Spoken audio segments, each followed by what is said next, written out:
Hi, today I'm in a local town manufacturer. This is a spring manufacturer in this Balakong town.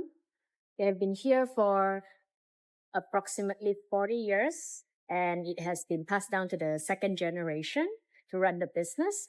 And today I'm going to show you a few of their machines and how they make from uh, uh, raw material all the way processed and until the final products.